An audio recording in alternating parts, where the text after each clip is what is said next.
Hello everyone. आज का अपना टॉपिक है क्लास 10 से लेसन नंबर 11 है बेटा ये। और इसमें आज हम जो करने जा रहे हैं वो है refraction of light through prism. ठीक है, प्रिज्म के द्वारा जो लाइट का रिफ्रैक्शन है वो कैसे होता है। तो प्रिज्म क्या होता है बेटा? प्रिज्म क्या है देखो, a simple prism is a homogeneous transparent refracting medium.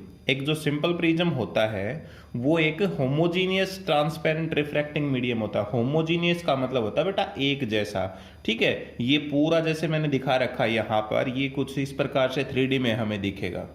ठीक है, तो ये इस प्रकार का जो है वो प्रिज्म होता है जिसके दो नॉन पैरेलल सरफेस होते हैं। ये क्या है? ये नॉन पैरेलल सरफेस है बेटा, और इंक्लाइंड होते हैं ये किसी एंगल के ऊपर। ठीक है, तो ये किसी एंगल के ऊपर एक दूसरे के साथ इंक्लाइंड है। एक प्रिज्म जो होता है इसके दो ट्रायंगुलर सरफेस होते हैं, एक तो ये ए बी सी, ठीक है, और एक इसको नाम दे दें हम यदि ए डैश बी डैश और सी डैश। तो ये दो बेटा ट्रायंगल होगी इसकी। ठीक है, ये ट्रायंगुलर फेस हो गई एंड 3 रेक्टेंगुलर लेटरल सरफेसेज, और 3 रेक्टेंगुलर सरफेस होते हैं। एक तो नीचे वाला हो गया, ठीक है, एक ये इधर दिखा रखा जो शेडेड कर रखा है, और एक ये वाला हो गया इधर ये फेस। तो 3 इसके रेक्टेंगुलर सरफेस होते हैं और 2 इसके ट्रायंगुलर सरफेस होते हैं। ठीक है बेटा, ये जो बीच ऊपर एंगल दिखा रखा है ये होता है एंगल ऑफ प्रिज्म। ये इसका रिफ्रैक्टिंग सरफेस हो गया और ये भी इसका रिफ्रैक्टिंग सरफेस, और ये नीचे जो दिखा रखा है ये क्या हो गया? इसका बेस हो गया। ठीक है, तो ये बेटा प्रिज्म के बारे में थोड़ी सी आपके लिए जानकारी थी कि प्रिज्म क्या होता है। अब हम करने जा रहे हैं कि इसके द्वारा रिफ्रैक्शन कैसे होता है। तो हमने क्या किया बेटा कि 2 डायमेंशन के अंदर, क्योंकि पेपर पर हम तो 2 डायमेंशन कर सकते हैं, हमने क्या किया कि ये जो आगे का फेस है ए बी सी वो हमने इस प्रकार ले लिया। ठीक है, अब क्या किया हमने, यहां पर एक इंसिडेंट रे डाल दी इस प्रकार से। ये हमने इंसिडेंट रे डाल दी, तो यहां पर नॉर्मल होगा बेटा एक, क्योंकि 2 सरफेसिस हो गए तो इसके बीच में यहां पर क्या हो गया? नॉर्मल हो गया, क्योंकि इंसिडेंट रे, रिफ्रैक्टेड रे और नॉर्मल तीनों एक पॉइंट पर मिलते हैं, एक ही प्लेन पर वो लाई करते हैं। तो ये है हमारे पास कौन सा मीडियम? ये एयर का मीडियम है, रेयर मीडियम, और ये कौन सा हो जाएगा? Denser medium. ठीक है, ये जो मीडियम हो जाएगा वो हो जाएगा डेंसर मीडियम, और बाहर कौन सा हो जाएगा? अगेन फिर रेयर मीडियम। तो मैंने रिफ्रैक्शन में आपको बताया था, जो हमने 10th लेसन किया था उसके अंदर, कि जब ray of light rarer medium से डेंसर मीडियम में जाती है तो वो किस साइड मुड़ जाती है? Towards the normal. तो नॉर्मल ये हो गया, नॉर्मल की तरफ मुड़ जाएगी। अब यहां पर भी क्या होगा? एक नॉर्मल होगा बेटा इस प्रकार से, और अब ये हो गया डेंसर मीडियम और ये हो गया रेयर मीडियम। तो अब की बार रे ऑफ लाइट है वो डेंसर से रेयर में जा रही है, तो क्या हो जाएगा? Away from the normal. ये इस प्रकार से जो है वो मुड़ जाएगी। लेकिन हमें पता है कि रे ऑफ लाइट क्या होती है? हमेशा स्ट्रेट लाइन में ट्रेवल करती है। तो ये रे ऑफ लाइट कैसे जानी चाहिए? ये कुछ इस प्रकार से जानी चाहिए, और ऐसे ही ये रे ऑफ लाइट है वो क्या होनी चाहिए? हमें ऐसा लगेगा कहीं पीछे से आ रही है। तो ये दोनों यहां पर एक पॉइंट के ऊपर टकराती हैं। ठीक है, इस पॉइंट के साथ ये एक एंगल बन रहा है, इस एंगल को बोलते हैं बेटा angle of deviation. Angle of deviation. ठीक है, ये जो रे कहलाएगी इसके हम पॉइंट दे देते हैं। इसको प्रैक्टिकली हम करके देखना चाहें तो देख सकते हैं। जैसे ये हमने 2 पॉइंट ले ली, इसको नाम दे दिया P और Q। P और Q के ऊपर बेटा हम 2 ओल पिन लगा देंगे। ठीक है, उनको इस प्रकार से जो है ये खड़ा कर देंगे, एक ऐसे कर दिया और दूसरी हमने यहाँ उसी लाइन के ऊपर। फिर हम क्या करेंगे, जो इसका दूसरा फेस है यहाँ पर हम इनको देखेंगे। इस फेस के अंदर से हमने ये दिखाई देंगी दोनों पिन, तो इन दोनों पिन के आगे ठीक हम क्या लगा देंगे? 2 पिन और लगा देंगे। ठीक है, तो हम यहां से ऑब्जर्व करेंगे ना बेटा, तो ये चारों जो पिन है वो आपको ठीक एक सीधी रेखा में दिखेंगी और वो इसमें दिखेंगी। लेकिन वास्तव में ये तो पिन इस प्रकार लगी हुई है ऐसे। ठीक है, ये रे ऑफ लाइट यहां से ऐसे गई और आपको यहां देखी है इसमें। तो यही क्या है? रिफ्रैक्शन है, प्रिज्म का रिफ्रैक्शन है। ठीक है, ये जो कहलाएगा वो कौन सा हो जाएगा, एंगल ऑफ इंसिडेंस हो जाएगा, और ये हमारे पास एंगल ऑफ रिफ्रैक्शन, और ये जो कहलाएगा वो एंगल ई जो एंगल होगा वो एमर्जेंट एंगल होगा बेटा। ठीक है, और पी क्यू इसको हमने दे दिया जैसे यहां पर आर और एस दे दिया हमने। ठीक है, तो इसको हमने दे दिया पी क्यू, यहां पर हमने मान लिया जैसे A B C D point के ऊपर टकराया। ठीक है, इसको हमने नाम दे दिया ई, ये एफ और ये जी, और ये दे दिया एच नाम दे दिया इसको। तो अब जो जो चीजें आई है हमारे पास उनको हम लिख लेते हैं। पी से जो डी पर टकराई है यहां पर ये, तो ये हमारी कौन सी है, इंसिडेंट रे है। तो पी डी जो है वो क्या कहलाएगी, वो इंसिडेंट रे कहलाएगी। ठीक है, अब डी से इसको नाम दे दिया हमने टी नाम दे दो।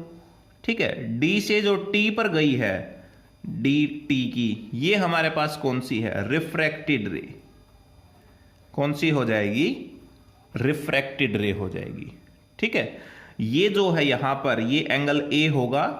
एंगल ए क्या कहलाएगा, angle of prism, angle of prism. अब आपके पास जो आई है, एंगल आई क्या कहलाएगा, angle of incidence, angle of incidence. Angle D ये हो गया एंगल, आपके पास डेविएशन हो गया, डी पॉइंट हमने यहां दे दिया, तो इसको दे दो डेल्टा बोल देते हैं इसको, इस प्रकार से होता है, डेल्टा बोला जाता है। ठीक है, डेल्टा बोल दो या डी बोल दो इसको। ये क्या कहलाएगा, ये angle of deviation, angle of deviation. ठीक है, चाहे इसको स्मॉल डी बोल सकते हो आप, क्योंकि डी हमने यहां पॉइंट दे दिया, या आप चाहे यहां लिख दो, कोई दिक्कत नहीं होती इसकी। ये डेल्टा होता है बेटा, डेल्टा से भी आगे जैसे 12th में आप जाओगे ना तो उसको डेल्टा से डिनोट करोगे, ये इस प्रकार लिखा जाता है, ऐसे ये डेल्टा लिखा जाता है। ठीक है, चाहे आप इसे डी लिख सकते हो तो भी कोई दिक्कत नहीं है। ये हो गया आपके पास। ई जो है एंगल ई, वो क्या कहलाएगा, angle of emergence, angle of emergence कहलाएगा। एंगल आर जो है वो क्या कहलाएगा, एंगल ऑफ रिफ्रैक्शन। और टी से लेकर एस तक जो है टी एस, ये कहलाएगी एमरजेंस रे या एमरजेंट रे, एमरजेंट रे। तो ये इसके सारे पॉइंट हो जाएंगे बेटा जो आपको प्रिज्म के अंदर दिए गए हैं। ठीक है, तो ये इस प्रकार से जो है वो प्रिज्म के द्वारा रिफ्रैक्शन होता है। अब जब रे ऑफ लाइट यहां से ट्रेवल करती है, ये बेटा हमारे पास व्हाइट लाइट होती है जैसे, ठीक है, तो यहां आने के बाद ये लाइट जो है वो 7 कलर के अंदर डिस्ट्रीब्यूट हो जाती है। ठीक है, अब इसमें 2 पॉइंट और आपको बता देते हैं कि हमारे पास देखो, और तो सारी जो भी हमारे पास पॉइंट आए हैं सब पॉइंट आपको पता है। आपके लिए एक तो ये है नया कि एंगल ऑफ जो डेविएशन है वो क्या होता है, और एंगल ऑफ जो एमरजेंस है वो क्या होता है। बाकी सारी चीज़ें आपको पता है इसमें। चलो ये बता देते हैं आपको। ठीक है, तो एंगल ऑफ डेविएशन क्या होता है बेटा, ये होता है angle between direction of incident ray and that of emergent रे। एमरजेंट रे और इंसिडेंट रे के बीच में जो जो एंगल होता है, जैसे ये हमारे पास हो गई इंसिडेंट रे और ये हो गई एमरजेंट रे, दोनों रे पर जो एंगल बन रहा है वो कौन सा कहलाएगा, एंगल ऑफ डेविएशन कहलाएगा। ठीक है, अगला जो है एंगल ऑफ एमरजेंस, तो ये बोलते हैं बेटा एंगल ऑफ एमरजेंस। ये एमरजेंट रे हो गई, ये है, ठीक है, एंगल ऑफ एमरजेंस। तो ये है एमरजेंट रे और ये है नॉर्मल। 2 नॉर्मल हो गए आपके पास, एक तो एफ एच हो गया और एक जी एफ हो गया। ये यहां पर भी लिख देते हैं, इसमें जी एफ और एफ एच है, दोनों क्या है, ये नॉर्मल है। ठीक है, उसके बाद है angle of prism. Angle of prism क्या होता है? Angle between two lateral side of prism. तो ये हमारे पास दो साइड होगी ना, दोनों साइडों के बीच का जो एंगल होता है वो क्या कहलाएगा? एंगल ऑफ प्रिज्म कहलाएगा। ठीक है, अगला टॉपिक है अपना डिस्पर्जन ऑफ लाइट। तो डिस्पर्जन ऑफ लाइट क्या होता है? जब इंसिडेंट रे प्रिज्म के ऊपर डलती है जैसे, ठीक है, तो डलने के बाद वो 7 कलर के अंदर डिस्ट्रीब्यूट हो जाती है, स्प्लिट हो जाती है। तो इस फिनोमिनन को ही हम क्या बोलते हैं? डिस्पर्जन ऑफ लाइट बोलते हैं, यानी splitting of light into its component colour. ठीक है, splitting of light into its component colour called dispersion of light. तो उसे हम क्या कहेंगे? डिस्पर्जन ऑफ लाइट कहेंगे। और यहां पर जो कलर जो होगा वो वॉयलेट होगा, Indigo, blue, green, yellow, orange, और फिर क्या मिलेगा? जो रेड है वो मिलेगा। तो ये 7 कलर के अंदर है वो इस प्रकार से जो है वो डिस्ट्रीब्यूट हो जाएगी। इस प्रकार जो 7 कलर की हमें एक पट्टी दिखेगी, उस पट्टी को हम क्या बोलेंगे? उस पट्टी को बोलेंगे स्पेक्ट्रम। ठीक है, जो हमें रेनबो के अंदर दिखाई देता है। डिस्क जो होती है उसके अंदर हमें कलर दिखते हैं। तो ये सब जो है वो किस वजह से है? डिस्पर्जन ऑफ लाइट की वजह से है। यहां हमारे पास क्या होगी? जो वाइट लाइट होगी। ठीक है, ये जो कलर होगा यहां पर वो कौन सा कलर होगा? ये होगा वॉयलेट। यहां जो है वो है इंडिगो, ये जो होगा वो ब्लू, ये ग्रीन, ये येलो, और ये ऑरेंज, और ये कलर हो जाएगा रेड। तो इसको याद करने का तरीका है बेटा विबग्योर। ठीक है, और इसको ऐसे लिखेंगे VIBGYOR, विबग्योर। तो जैसे ही प्रिज्म के अंदर से व्हाइट लाइट पास करवाई तो उसके बाद 7 कलर के अंदर डिस्ट्रीब्यूट हो गई। जैसे ही प्रिज्म के द्वारा पता लगा कि इस प्रकार से जो है वाइट लाइट पास करवाई तो वो 7 कलर के अंदर जो है वो डिस्ट्रीब्यूट हो गई, यानी एक हमें 7 कलर का स्पेक्ट्रम मिला। तो उसके बाद कुछ डिस्प्यूट पैदा होने लग गए बेटा, कि ये कंफ्यूजन हो गया लोगों को कि प्रिज्म जो है वो व्हाइट लाइट के अंदर प्रेजेंट कलर को सेपरेट करता है या फिर जो प्रिज्म है वो 7 कलर को क्रिएट करता है। ठीक है, एक तो ये हो कि 7 कलर लाइट के अंदर ऑलरेडी हैं, प्रिज्म ने क्या किया? सिर्फ उनको सेपरेट कर दिया, या फिर जब व्हाइट लाइट पास करवाई तो प्रिज्म ने 7 रंग बना दिए। तो 2 कन्फ्यूजन हो गए। इस कन्फ्यूजन को जो है आइजैक न्यूटन ने सबसे पहले क्लियर किया एक्सपेरिमेंटली। उन्होंने क्या किया? उन्होंने 2 प्रिज्म ले लिए, एक प्रिज्म ये और एक ठीक इसके अपोजिट ले लिया, उल्टा कर दिया। ठीक है, तो उसने क्या करवाया? जैसे इसके अंदर से व्हाइट लाइट पास करवाई तो स्पेक्ट्रम बना। इस पूरे स्पेक्ट्रम को दूसरे उल्टे प्रिज्म के ऊपर डायरेक्ट इंसिडेंट करवाया, और अगेन दूसरी साइड उसने क्या पाया कि वो स्पेक्ट्रम जो है वापिस व्हाइट लाइट के अंदर कन्वर्ट हो गया। तो इससे ये कंक्लूजन निकला कि जो प्रिज्म है वो व्हाइट लाइट को 7 कलर के अंदर सेपरेट करता है, क्योंकि ये 7 कलर ऑलरेडी व्हाइट लाइट के अंदर प्रेजेंट होते हैं। तो देखिए किस प्रकार से उसने एक्सपेरिमेंट किया था। ये एक्सपेरिमेंट है Isaac Newton experiment of dispersion. तो उसने क्या किया? एक प्रिज्म ले लिया, ठीक इसके रिस्पेक्ट में एक प्रिज्म और उल्टा कर दिया, तो यहां से व्हाइट लाइट गई तो 7 कलर में डिस्ट्रीब्यूट हो गई, वॉयलेट और रेड।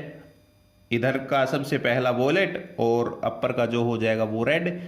विबग्योर का सारा कलर इसके अंदर आ जाएंगे। तो मैंने यहाँ आपको डायरेक्ट दिखा दिए बस कि ये स्पेक्ट्रम हो गया, और यहाँ से ये डायरेक्ट स्पेक्ट्रम जो है इसके ऊपर इंसिडेंट हुआ, अगेन फिर किस में कन्वर्ट हो गया? स्क्रीन के ऊपर वाइट लाइट मिली। तो अगर मान लो ये व्हाइट लाइट कन्वर्ट नहीं होती, ये स्पेक्ट्रम ही चला जाता, तो हम मान लेते कि प्रिज्म क्रिएट करता है 7 कलर को। लेकिन ये जो है वो कंक्लूजन क्या निकला इसका कि प्रिज्म सेपरेट करता है 7 कलर में। ठीक है, क्या किया इसने, when white light passes through a prism it gets splitted into 7 colour, वो 7 कलर के अंदर स्प्लिट हो जाती है due to dispersion of light and a band of 7 colour obtain called spectrum. और एक बैंड होता है 7 कलर का जिसे क्या बोलते हैं, स्पेक्ट्रम बोलते हैं, spectrum of light. When we placed a second prism inverted position with respect to first, then we get white light is formed of different wavelength and color। तो हमें जो white light है वो हमें मिलती है। तो ये जो था वो आइजैक न्यूटन के द्वारा किया गया एक्सपेरिमेंट था डिस्पर्जन ऑफ लाइट से रिलेटेड। अब डिस्पर्जन ऑफ लाइट के कुछ एग्जाम्पल लेके चलते हैं। सबसे मेन जो एग्जाम्पल है जो आपको देखने को मिलता अक्सर वो है रेनबो, इंद्रधनुष जिसे बोलते हैं। तो रेनबो कब होता है बेटा, रेनबो आपको पता है ये एक नेचुरल फिनोमिनन है जो हमें आकाश के अंदर दिखाई देता है जैसे ही बारिश बंद हो जाती है, यानी हल्की हल्की फुहारें जब बच जाती हैं उस टाइम हमें ये दिखाई देता है। और ये किस वजह से होता है, ये डिस्पर्जन ऑफ लाइट की वजह से होता है, क्योंकि एटमॉस्फेयर के अंदर है जो बारिश की बूंदें बच जाती हैं वो बारिश की बूंदें एक स्मॉल प्रिज्म की तरह काम करने लग जाती हैं और फिर जैसे ही लाइट उसके अंदर पास करती हैं तो वो 7 कलर के अंदर डिस्ट्रीब्यूट हो जाती हैं। तो वो एक स्मॉल प्रिज्म का बिहेव करने की वजह से जो है व्हाइट लाइट को 7 कलर के अंदर डिस्ट्रीब्यूट है वो कर देती हैं। ठीक है, तो क्या होता है, a rainbow is a natural spectrum, a rainbow is a natural spectrum appearing in the sky after a rain shower,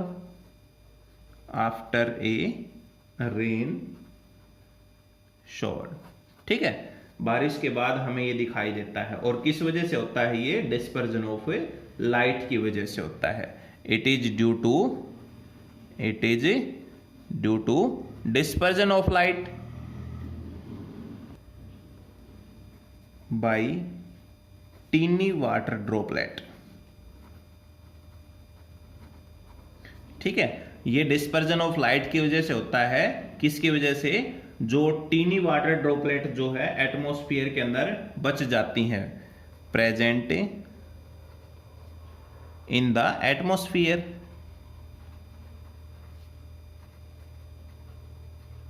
ठीक है, इसकी सबसे इंपॉर्टेंट बात यह है कि रेनबो हमेशा सन के अपोजिट डायरेक्शन में बनता है। A rainbow is formed always opposite to direction of sun. ठीक है, सन के हमेशा अपोजिट डायरेक्शन के अंदर जो है वो रेनबो बनेगा। रेनबो 2 प्रकार का होता है बेटा। इसके टाइप्स अगर देखें तो 2 प्रकार का रेनबो होता है। एक जो बोलते हैं वो है प्राइमरी रेनबो और दूसरा जो है वो सेकेंडरी रेनबो।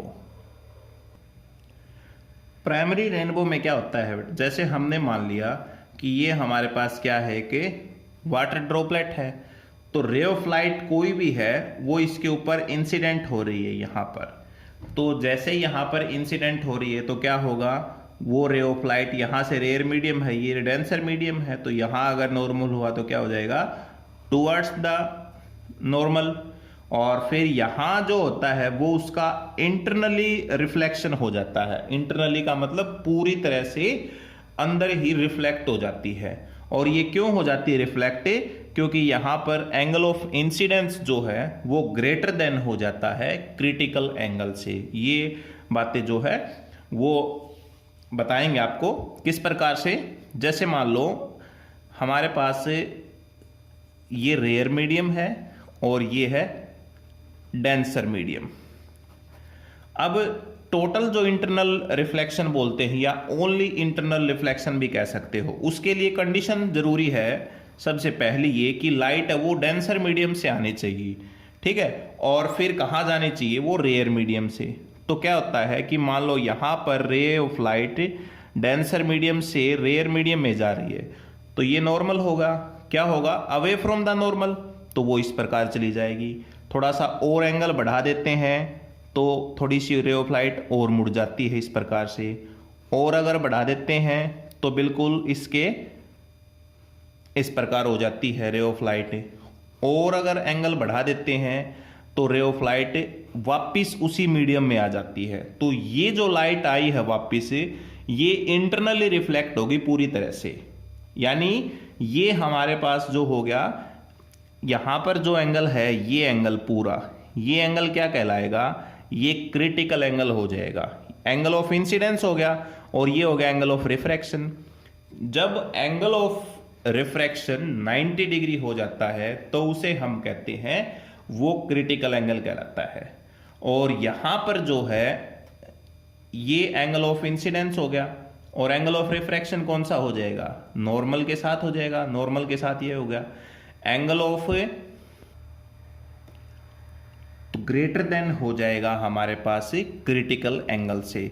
ये हमारे पास जो आई है यहां पर ये एंगल कौन सा हो जाएगा, आई इज इक्वल टू सी के बराबर, सी है क्रिटिकल एंगल के बराबर, और यहां पर जो हो जाएगा ग्रेटर देन सी, ठीक है। इसके लिए दो कंडीशन होती है। पहली कंडीशन ये जो बताया आपको कि लाइट जो है वो कहां होनी चाहिए, रेयर टू डेंसर मीडियम में जानी चाहिए, पहली कंडीशन।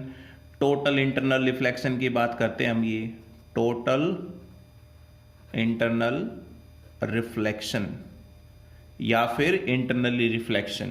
पहली कंडीशन कौन सी, रे ऑफ लाइट रेयर से टू डेंसर में जानी चाहिए। दूसरी कौन सी हो जाएगी, एंगल ऑफ इंसिडेंस जो है वो ग्रेटर देन होना चाहिए क्रिटिकल एंगल से, क्रिटिकल एंगल से। Angle of incidence must be greater than critical angle, ये बात आपने ध्यान रखनी है। अब ये पूछ ले आपसे कि क्रिटिकल एंगल क्या होता है, तो क्रिटिकल एंगल क्या होता है, जब एंगल ऑफ रिफ्रैक्शन 90 डिग्री हो जाता है तो एंगल ऑफ इंसिडेंस क्या कहलाएगा, वहां पर क्रिटिकल एंगल कहलाएगा। ये बातें आपने ध्यान रखनी है, ये आपके सिलेबस में नहीं है, बस रेनबो के अंदर आ गया इसलिए आपको बता दिया। तो इसमें क्या है कि रे ऑफ लाइट यहां से आई तो इस प्रकार से टुवर्ड्स द नॉर्मल, और फिर यहां से टकराकर इंटरनली रिफ्लेक्ट होकर इस प्रकार से जो है वो चली जाएगी। और ये अगर कोई सरफेस मान ली नीचे, तो यहां पर 7 कलर के अंदर डिस्ट्रीब्यूट होएगी, हमें रेनबो दिखेगा। तो इस प्रकार से हमने मान लिया कि एक रे ऑफ लाइट यहां से हुई और दूसरी जो है वो इस प्रकार चलेगी और ये यहां स्ट्राइक हो गई,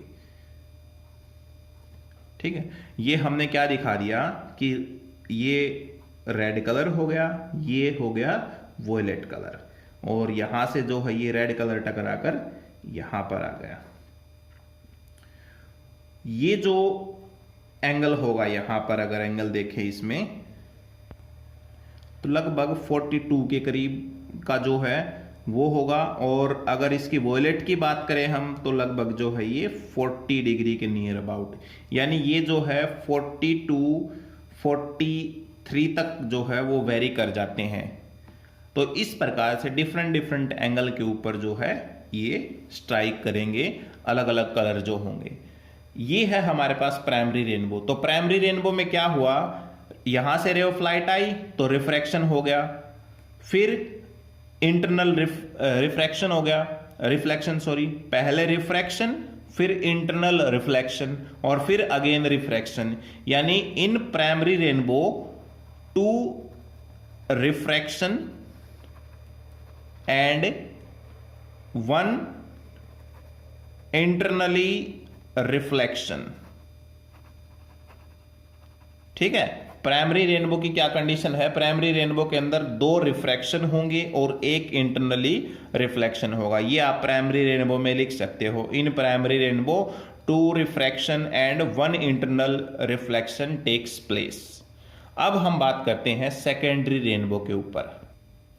उसी प्रकार से हमने क्या मान लिया, एक जो है वो रेन ड्रॉप मान ली, रे ऑफ लाइट जो है वो इस प्रकार से आई, यहां टकराई, वापस उसका एक इंटरनल रिफ्लेक्शन, फिर अगेन इंटरनल रिफ्लेक्शन और फिर टकराकर फिर रिफ्रैक्शन हुआ यहां पर, और ये जो है अलग अलग एंगल बन जाएगा। ऐसे ही हम मान लेते हैं यहां से ये हो गया और ये, और यहां से टकराई और इस प्रकार से जो है ये हो गया। ठीक है, इसको रेड मान लेते हैं हम यहां पर, और ये जो हो जाएगा आपका, ये यहां से टकराया, ये हो गया आपका वॉयलेट जो हो गया। ठीक है, ये हमने मान लिया इसमें। तो वॉयलेट जो है वो 53 डिग्री के नियर अबाउट और रेड जो है वो 50 डिग्री के नियर अबाउट जो है वो स्प्लिट होएगा। यानी इसके अंदर कितने फिनोमिनन हो गए, इसके अंदर 2 तो हो गए रिफ्रैक्शन, एक यहां पर रिफ्रैक्शन, एक यहां पर रिफ्रैक्शन, 2 रिफ्रैक्शन और 2 ही इंटरनल रिफ्लेक्शन हो गए। तो क्या लिखोगे, in secondary rainbow 2 refraction and 2 internal reflection takes place. ठीक है, सेकेंडरी रेनबो के अंदर 2 रिफ्रैक्शन और 2 इंटरनल रिफ्लेक्शन होंगे। ऐसा क्वेश्चन ऑब्जेक्टिव में पूछा जा सकता है, in secondary rainbow how much phenomenon takes place. तो क्या कहोगे, इसके अंदर 2 रिफ्रैक्शन और 2 इंटरनल रिफ्लेक्शन है वो होते हैं। आपकी बुक में बेटा ये नहीं मिलेंगे, प्राइमरी रेनबो सेकेंडरी रेनबो होते हैं या नहीं होते हैं इसमें, ये आप +2 क्लास में पढ़ोगे। तो अभी भी आप इसमें ध्यान रखना अभी से, और ये जो बातें हैं वो आप डायरेक्टली रेनबो के टॉपिक में आप ऐड कर सकते हो। तो आपने देखा बेटा किस प्रकार से रे ऑफ लाइट जो है वो प्रिज्म के अंदर से जाती है और 7 कलर के अंदर जो डिस्ट्रीब्यूट हो जाती है। तो इसमें स्पेक्ट्रम जो बना वो कुछ इस प्रकार का स्पेक्ट्रम था। तो यहां देखना बेटा, ये है नॉर्मल, नॉर्मल के साथ ये रेड के साथ एंगल बन गया, ये बन गया आपका ऑरेंज के साथ बन गया, और ऐसे ही ये नेक्स्ट कलर के साथ एंड नेक्स्ट के साथ, और इस प्रकार से जो है वो ये एंगल बनते जाएंगे। तो आप देख रहे हो बेटा, ये जो एंगल है नॉर्मल से वॉयलेट के बीच का ये सबसे ज्यादा है। तो ध्यान रखना, एंगल ऑफ डेविएशन जो है वॉयलेट कलर का वो सबसे ज्यादा है, यानी वॉयलेट कलर है वो सबसे ज्यादा फैलता है। ऐसे ही उसके बाद कौन सा फैलता है, इंडिगो, फिर ब्लू, फिर ग्रीन, फिर येलो और फिर ऑरेंज और फिर रेड। यानी रेड कलर का जो एंगल ऑफ डेविएशन देखे वो सबसे कम है। तो सबसे लीस्ट स्कैटर्ड जो कलर है वो है रेड। ध्यान रखना इस बात को, red colour is least scattered. इसीलिए जो डेंजर सिग्नल होते हैं, खतरे के निशान होते हैं, वो हमेशा रेड कलर के होते हैं, क्योंकि ये कलर जो है बहुत कम फैलता है और बहुत दूर से आसानी से दिखाई दे देता है। रेड कलर जो जितना कम फैलेगा वो इतना ही दूर तक डिस्टेंस ट्रेवल करेगा, इस बात का ध्यान रखें। यानी रेड कलर लीस्ट स्कैटर्ड है और इसकी वेवलेंथ क्या है, लॉन्गर वेवलेंथ है। यहां मैं लिख देता हूं, जो रेड कलर है वो क्या है, लीस्ट स्कैटर्ड। लीस्ट स्कैटर्ड हो गया तो क्या होगा, लॉन्गर वेवलेंथ, वो बहुत लंबा डिस्टेंस ट्रेवल करेगा। ऐसे ही जो हमारे पास वॉयलेट है ये मोस्ट स्कैटर्ड है, बहुत जल्दी फैल जाता है, और इसकी वेवलेंथ है वो कैसी है, शॉर्टर वेवलेंथ। ठीक है, ये थोड़ी दूर में ही बहुत ज्यादा है वो फैल जाता है। इसीलिए बताया आपको, रेड कलर जो है वो डेंजर सिग्नल जैसे होते हैं वो रेड कलर के होते हैं, और वॉयलेट कलर बहुत जल्दी फैल जाता है। आकाश का रंग जो है वो नीला क्यों दिखाई देता है, वो नीला इसलिए दिखाई देता है क्योंकि वॉयलेट कलर तो जैसे विबग्योर होता है हमारे पास, विबग्योर, वॉयलेट सबसे पहले फैल के खत्म हो जाता है। इंडिगो भी जो है ऑलमोस्ट ख़त्म हो जाता है, लेकिन जब ब्लू कलर है, हमारी आंखों तक जो कलर पहुंचता है वो ब्लू कलर पहुंचता है, ये पहले ही रास्ते में जो है वो ख़त्म हो लेते हैं, इसलिए आकाश जो हमें नीला दिखाई देता है। ये डीपली जो है वो आपको बताएंगे। तो ये जो है रिफ्रैक्शन का पोर्शन और साथ में जो है डिस्पर्जन ऑफ लाइट का पोर्शन था बेटा, आपने इसको अच्छे से करना है। बहुत सारे कंसेप्ट हैं इसके अंदर, बहुत इंटरेस्टिंग टॉपिक है, इसके बाद और भी आपके काफ़ी इंटरेस्टिंग टॉपिक आने वाले हैं, तो इनको आपने अच्छे से याद करना है। कोई भी अगर आपका डाउट है तो वो आप कमेंट बॉक्स में ज़रूर लिखें। इस वीडियो को अपने दोस्तों के पास भी शेयर करें, और अगर आपने इस चैनल को सब्सक्राइब नहीं किया है तो प्लीज़ आप इस चैनल को सब्सक्राइब कर लें, ताकि आपका एक भी वीडियो है वो मिस न हो पाए। Thank you.